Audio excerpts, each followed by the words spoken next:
Assalamualaikum warahmatullahi wabarakatuh. Selamat datang di channel kami, channel yang membahas mengenai urban farming.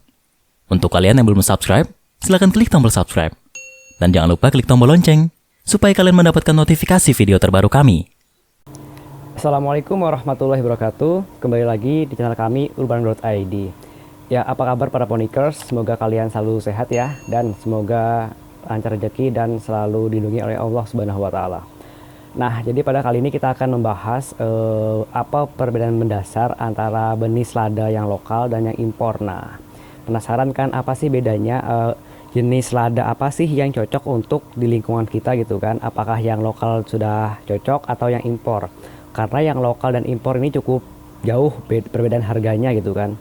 Antara yang lokal ini ya mungkin cukup bisa terjangkau untuk teman-teman yang lain, dan untuk yang impor ini agak mahal memang ya, cuman sesuai dengan kualitasnya. Jadi ada istilah ada harga ada rupa, nah seperti itu. Cuman yang memang nggak mengecewakan yang impor, persentase sproutnya pun tinggi, hampir 100%. Saya menyemai 100 karena biasanya saya kan nyemai untuk yang lokal itu 60 saya semai, yang tumbuh cuman 50-an. Nah, jadi saya inisiatif saya lebihin 10 kemarin pas nyemai yang impor. Ternyata tumbuh semua. Jadi 110 tumbuh semua. Nah, itu salah satu kelebihan untuk yang impor ya. Menurut saya pribadi memang saya puas yang impor daripada yang lokal seperti itu. Dan untuk harga jual ya nggak jauh-jauh banget. Contoh untuk daerah saya itu yang lokal 30.000 per kilo, untuk yang impor 35 sampai 40.000 per kilo, seperti itu. Ya, untuk kejelasannya langsung aja yuk kita cekidot.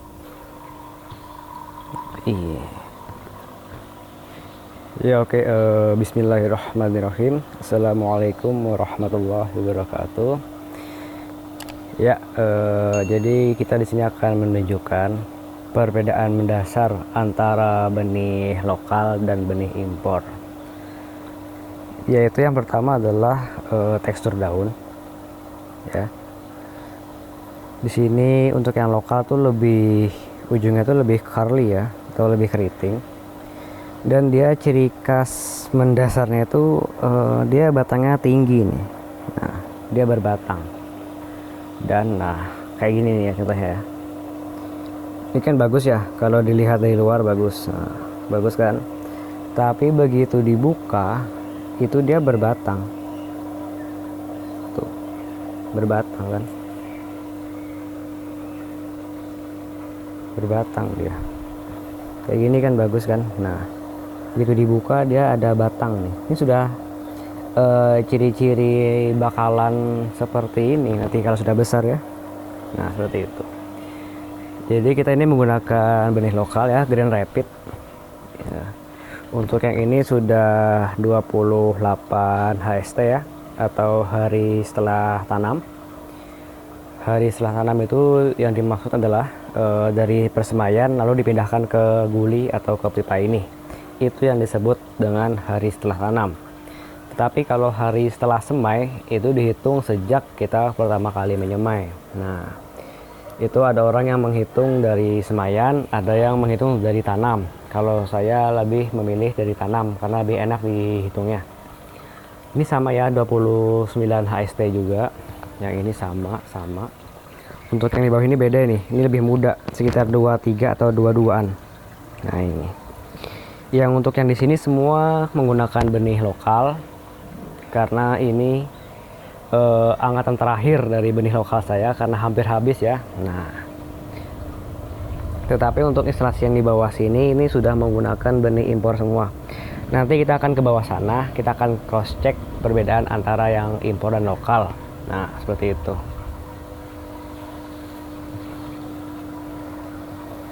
Kita di sini menggunakan sistem semi NSP ya.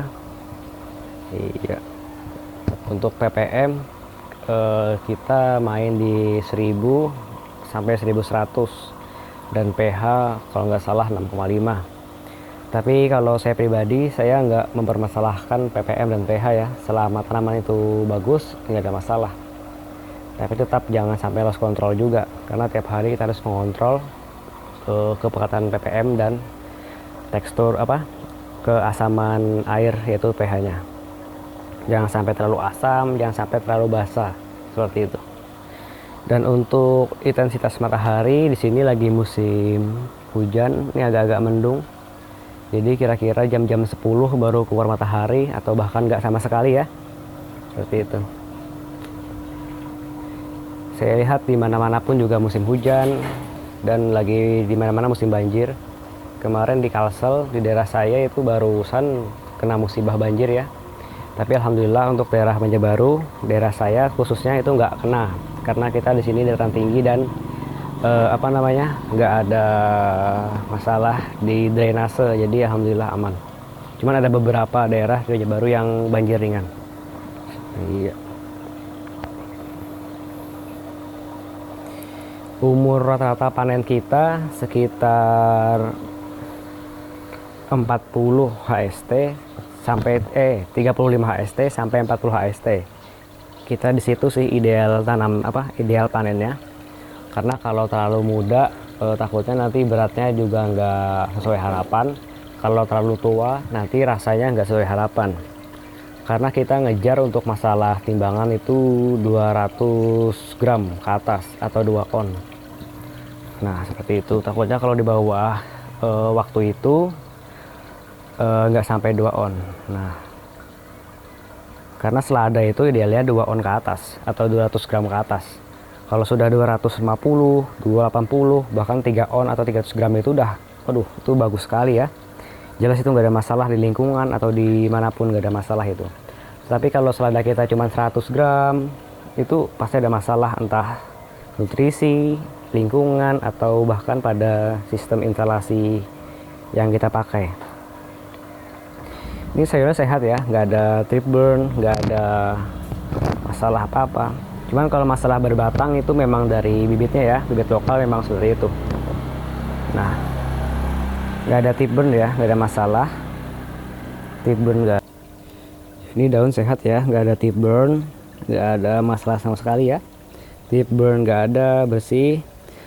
Untuk penjelasan apa itu tip burn dan bagaimana cara mengatasinya itu ada di video saya di episode bagaimana mencegah tip burn dan apa itu tip burn. Nah seperti itu.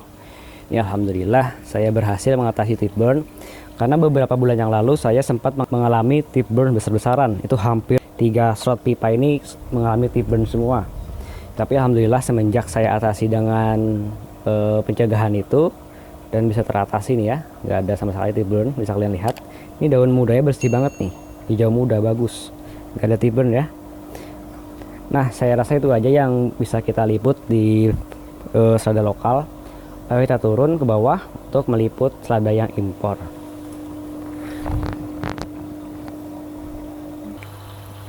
Oke ya, ini adalah benih yang impor ya.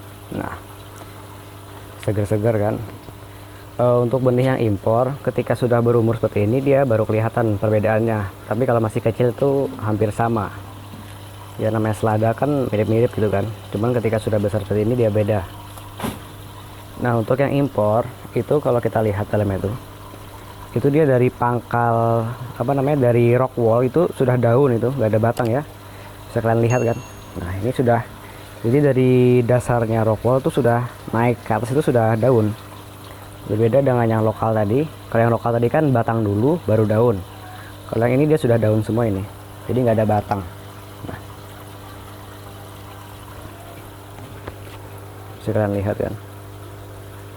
Dan untuk daun dia nggak terlalu curly ya, atau nggak terlalu keriting, dan daun lebih tebal dan lebih lebar.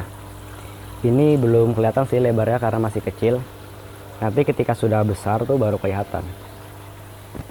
Untuk yang di sini, ini sudah berumur sekitar 24 HSS atau 24 hari setelah semai, atau kalau di HST kan itu sekitar berapa ya?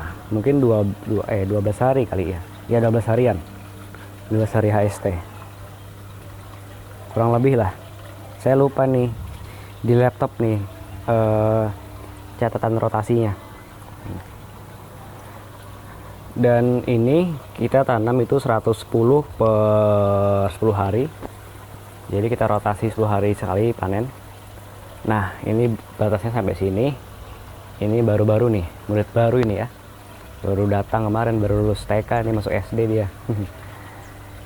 Untuk yang kecil ini baru 2 HST ini, atau 17 hari setelah semai sampai atas sana. Nah, jadi kita buat rotasi. Ini saya di depan rumah ya, di depan, pas di depan pagar ini. Karena kita nggak punya halaman luas, kita di komplek nggak ada halaman luas ya. Jadi kita memanfaatkan kondisi ini. Jadi di pagar seperti ini. Jadi untuk berhidroponik itu nggak ada alasan ya.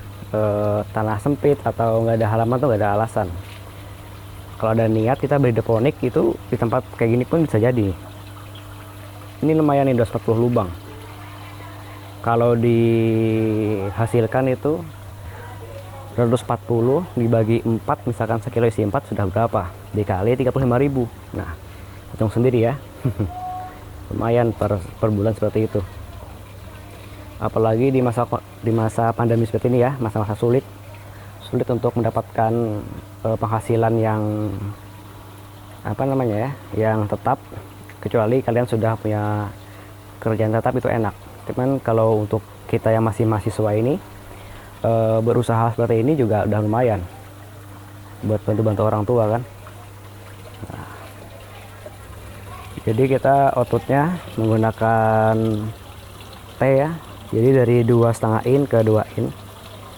Ada flock shock di sini, dari 2 in ke 2 in, lalu seperti ini ke bawah.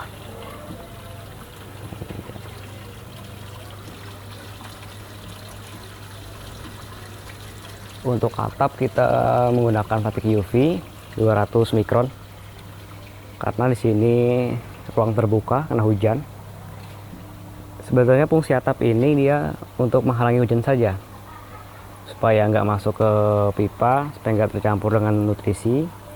Untuk masalah supaya nggak kepanasan tuh nggak masalah. Justru selada itu harus kena panas matahari langsung ya. Yang masalah itu kalau hujan. Apalagi masih umur segini, dia kalau kena hujan terus langsung patah daunnya. Kalau umur segini sudah kuat ini.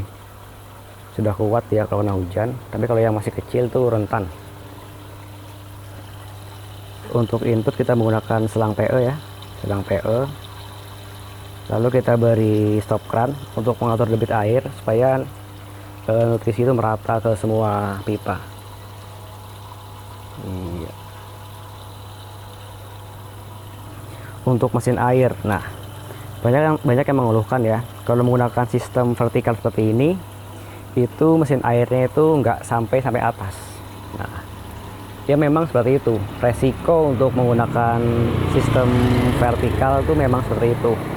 Mesin yang seharusnya sampai untuk instalasi yang horizontal biasa itu 2,5 meter tinggi maksimal sudah memenuhi. Tetapi untuk instalasi vertikal seperti ini itu nggak bisa. Jadi kita menggunakan mesin dengan tinggi maksimal 4 meter. Paling nggak itu 2 kali lipat ukurannya dari instalasi kita. Ya nanti untuk di video selanjutnya kita akan membongkar mesin yang kita pakai ya. Kita akan review dan kita lihat mesin apa sih yang kita pakai. Iya. Ya mungkin itu aja yang bisa kita sampaikan ya. Terima kasih. Assalamualaikum warahmatullahi wabarakatuh.